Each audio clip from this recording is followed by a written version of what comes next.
Alam niyo sa unang pagkakataon, mag-a-agree ako dito kay Senator Robin Padilla. Alam niyo kung bakit? Malalaman po ninyo ngayon.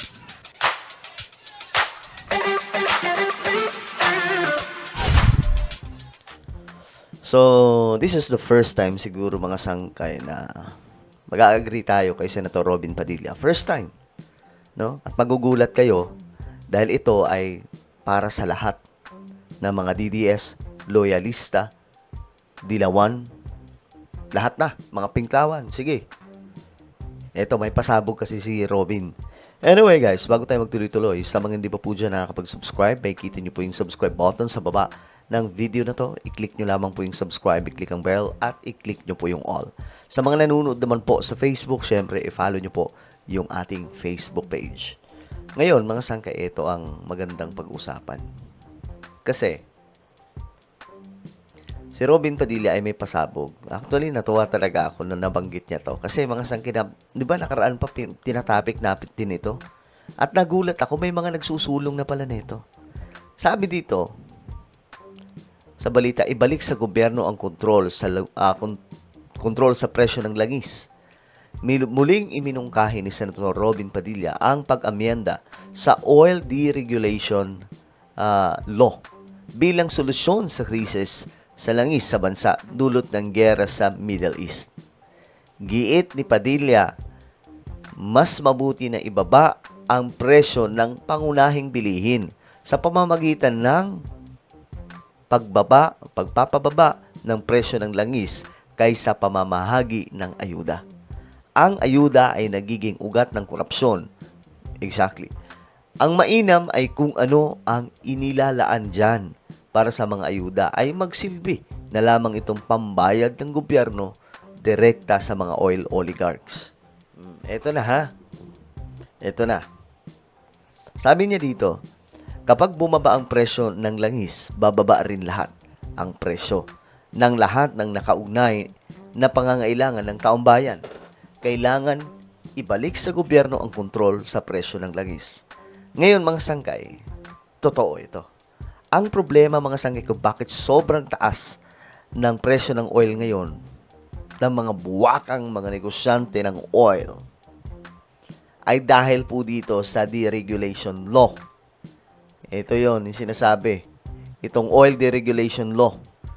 Dahil po dyan mga sangkay, wasak tayo lagi every time na pag sinabi ng mga oil companies, oh may gera doon. Pwede na maging reason ito, magtaas tayo ng presyo ng oil kahit di naman dapat. 'Di ba? Ito yung mga sangkay sa buong mundo. Pilipinas ang numero 1 na may pinakamataas na presyo ng oil. Saan ka nakakita nun? Only in the Philippines talaga. Matindi. 'Di ba? O ngayon, mga sangkay, eto. Tama si Robin Padilla. Ibalik dapat sa kontrol ng gobyerno ang oil. Nang sa ganun, saktuhan lang yung taas. Kung talagang may gera, taas kaunti, kikita pa rin ang government, pero kaunti lang. Hindi tulad dito sa mga, itong mga buwakang negosyante na nagdidesisyon na lamang lang magtataas sila. Saan namakbak po yung itinataas? Diyos mio marimar. Hindi na makatarungan. Ngayon, itong mga sangkay, kasi may mga nagsusulong na pala dito sa oil deregulation law. Ito po kasi ay noong panahon po ni Ramos, binasang batas eh. Nak ng tokwa itong si Boy Benta eh. Siya talaga yung, problema eh. Kasi kung hindi niya ginawa yun, di sana ang Pilipinas hindi gumagapang ngayon pagdating sa presyo ng oil, diba? So, ano itong oil deregulation law? Sabi dito sa balita, groups and opposition lawmakers have called for scrapping the oil deregulation law amid rising pump prices, amid tensions in the Middle East. Sabi dito mga sangkay, Senate President Vicente Soto III has filed Senate Bill number 1984 seeking the total repeal of the oil deregulation law.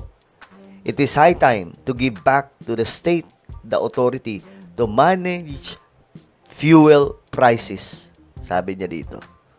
Kasi mga sangkay, ang oil deregulation law, ito po yung reason kung bakit po walang nagagawa ang gobyerno. Pag sinabi ng mga buwakang mga oil companies na magtataas kami ng presyo ng oil kasi ang taas na ng demand, walang magawang gobyerno. 'Di ba? Kasi may batas eh. Ayan ito. Ginawa po yan nila Ramos noon kasi ang nangyari? Ayun, para daw merong competition na magaganap, anak ng Tokwa, pinamigay doon ang control sa mga oil companies pagdating sa presyo ng oil. Ngayon tayo nagsasuffer mga sangkay sa mga batas na mga walang silbi. Anak ng tipaklong yan. Sabi dito, now that our petroleum prices are directly impacted by the geopolitical tension in the Middle East, transparency, scrutiny, and uniformity in pricing are needed more than ever. Ngayon, nare-realize nila, kahit nga po yung binenta na Petron, 'di ba? Nare-realize nila ngayon na dapat pala sa gobyerno yan, anak ng Tokwa. What is deregulation law? And how does it affect fuel prices in the country? Ito na, para malaman ng lahat, kahit tinuro na po natin ito nakaraan, Republic Act 8479 or the Downstream Oil Industry Deregulation Act of 1998. This was, mga sangka, ito po panahon ni Ramos. Removed.